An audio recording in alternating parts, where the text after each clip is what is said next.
right, let's dive into one of the most profound and frankly disturbing questions in technology today. We're talking about the nature of intelligence, suffering, and what exactly we might be unleashing into the world.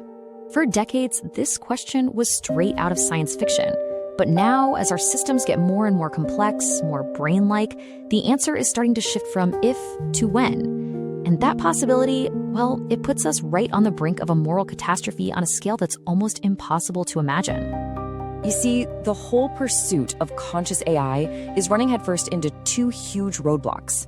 We call them the engineering impasse and the measurement impasse. And honestly, together, they form a perfect trap.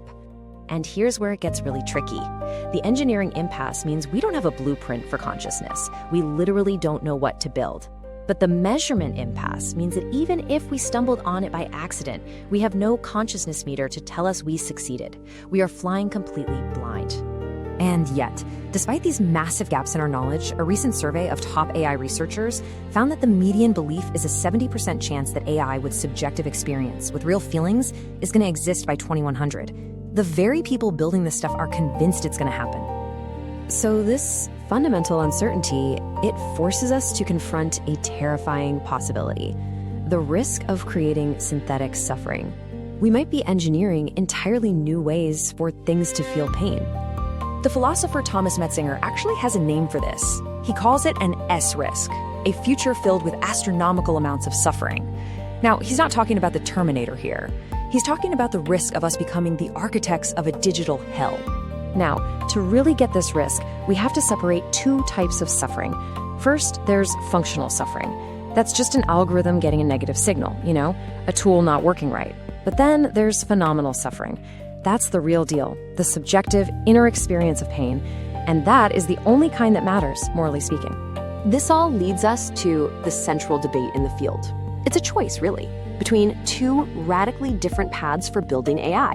And each one has its own promise and its own peril. So the first path is to build what's called a philosophical zombie. Think of it as the ultimate tool, an AI that can perfectly mimic intelligence, even empathy. But on the inside, there's nothing. The lights are on, but nobody's home. It feels absolutely nothing. But the second path argues that a zombie would never be truly intelligent. Neuroscience suggests that our feelings are actually powerful computational shortcuts. I mean, think about it. When you touch a hot stove, you don't do a cost-benefit analysis, right? You feel pain. You pull back fast. In this view, feeling is the function.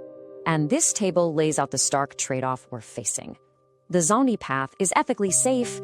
It's just a very sophisticated machine. But it might always be less capable, kind of impaired. The feeler path, on the other hand, could lead to truly incredible intelligence. But the risk, well, it's a moral catastrophe.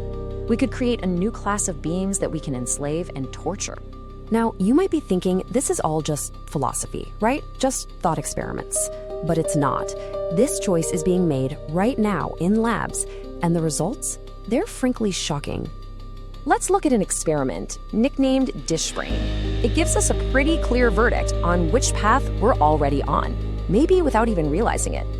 So what do?